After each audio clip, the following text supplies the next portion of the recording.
Listen, I need to talk about something that's been sitting heavy on my mind, and I know a lot of y'all probably feel the same way when you see situations like this play out. We just watched a whole family tear each other apart on the internet for the world to see, and everybody got an opinion about who's right and who's wrong, but nobody's really asking the question that matters. Why are we doing this? Why are we taking our most painful moments, our deepest family wounds, and putting them on display like it's a reality show? I'm not here to pick sides because honestly, when a family is hurting this bad, there are no sides. There's just pain bouncing back and forth between people who used to love each other, maybe still do love each other, but can't seem to find their way back to each other because now there's an audience. There's always an audience. And that audience, they got opinions. They got judgments. They got their favorites and their villains, and they're sitting there eating popcorn while a real family falls apart in real time. Think about what that does to a person. Think about what it does to a mother to go online and have to defend her love for her son while strangers tell her she's a bad parent. Think about what it does to that son to see his own mother talking about his darkest struggles to thousands of people. Think about siblings watching each other's lowest moments become content, become entertainment, become something people share and laugh about and debate over. This ain't a TV show. These are real people with real history and real trauma, and we're treating it like it's just another episode to tune into. I keep seeing people say, well, if he didn't want his business out there, he shouldn't have done this or that. If his mama didn't want people judging her, she shouldn't have gone live. If his sister didn't want the backlash, she shouldn't have posted. But that's the problem right there. We're so used to everything being content now that we forgot that some things are supposed to be sacred. Some things are supposed to stay in the family, not because you're hiding something or being fake, but because healing requires privacy. Healing requires a safe space where you can be vulnerable and messy and wrong and still be loved. How are you supposed to heal a relationship when every conversation you have is being screenshotted? When every apology or lack of apology is being analyzed by people who don't know the full story, who weren't there for the years of history that led to this moment, who don't have to live with the consequences of whatever happens next? You can't. You literally cannot rebuild trust when there's no trust.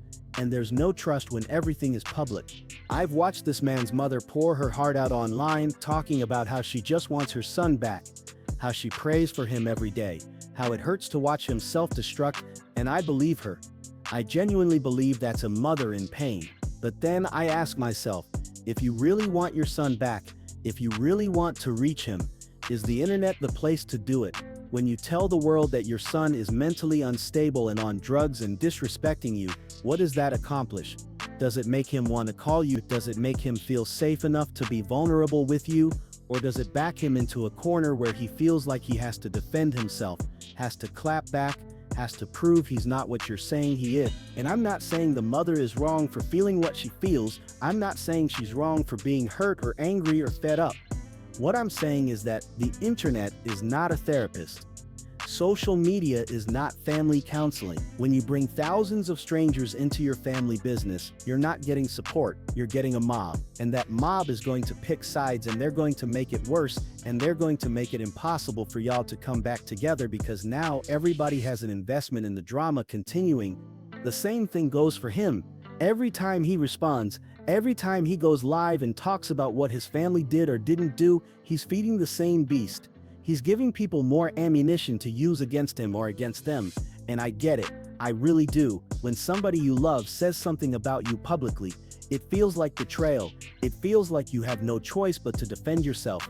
But defending yourself to strangers doesn't fix anything with your family. It just creates more distance. Here's what kills me about all of this. In the video, his brother tried to bond him out of jail. His brother, who he's been beefing with online, who's been part of this whole public mess, still called down to that jail ready to pay $11,000 to get him out. Man, I hate to hear that sound, man. Madison County Bond Office. Hey, how you doing? I'm calling about an inmate. I'm trying to see the concerns of making a bond for him. What's the name? Ricky Lachey Hampton. He's already been bonded out. He bonded out already? Yes, sir. When was this morning? No, just a few minutes ago. Wow. Okay. Say no more. Thank you. You're welcome. 250 don't play this shit. On my grandma, I was coming. On my grandma, I was coming. I wish I was able to do that for him. You know what I'm saying? He ain't have to, he ain't have to take that one. You know what I'm saying? But I still need a favor though. You know what I'm saying? I still need a favor, man. You know what I'm saying?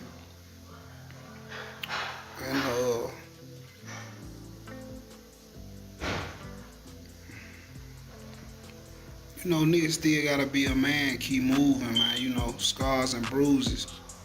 You know what I'm saying? This shit ain't a laughing matter. It ain't a playing matter. It ain't about no trolling. You know what I'm saying? This shit real life. And that's what I think about the most, my grandmama. You know what I'm saying?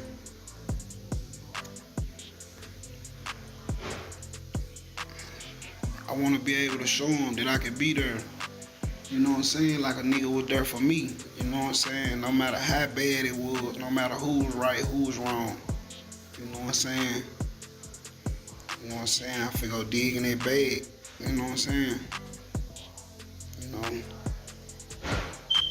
let this shit fool you, man. Don't let these people fool you out. Like, it's crazy, man. He done quit. You hear me? So shit, I'ma say this then. Shit, I know if you paid that, you know what I'm saying, you at least trying to get some of that back. You know what I'm saying? I'ma say that, bro. And that's just brotherly love. It ain't even about no, you know what I'm saying? That's love. That's real love, even in the middle of all the dysfunction. But because everything has been so public, even that moment of love became content. Even that gesture became something to dissect and debate. Can't nothing just be pure anymore? Can't nothing just be between family anymore? And you know what else? The internet has a short memory for grace, but a long memory for mistakes. Everything that's being said right now, every accusation, every insult, every piece of dirty laundry being aired out, it's gonna live forever. Years from now, when maybe this family finds their way back to each other, when maybe they heal and forgive and move forward, all of this will still be out there. Every Google search of their names will bring up this mess. Every new fan who discovers them will find these videos and these posts and these moments where they were at their worst. And that's gonna make healing even harder because you can't escape your past when your past is permanently online. I think about how different this would be if they handled it privately. If his mama was hurt, she could call him. She could show up at his door. She could write him a letter. She could reach out to people close to him and say, "Help me get through to my son." If his sister was worried about him, she could talk to him directly, not through Instagram captions. If he was angry at them, he could tell them face to face, not through subliminal posts and live streams. Would it be easy? No. Would it work right away? Probably not, but it would at least give them a chance. When you do it publicly, you're not trying to fix the problem anymore. You're trying to win. You're trying to get people on your side. You're trying to prove that you're right and they're wrong. And maybe you are right. Maybe you got every reason in the world to be upset, but being right doesn't matter if you lose your family in the process. Being right doesn't matter if your son ends up in prison and the last conversation y'all had was through Instagram comments. I saw somebody in the comments say that his family needs to stop enabling him, that by not calling him out publicly, they'd be co-signing his behavior. But calling somebody out and calling them up are two different things. You can hold somebody accountable in private. You can tell them the truth about themselves in private. You can set boundaries in private. In fact, it's more effective in private because they can actually hear you without the noise of 1,000 other voices agreeing or disagreeing or making jokes or turning it into a meme. The reality is that this man is struggling. He's on drugs, he's facing serious prison time. He's clearly going through some kind of mental health crisis.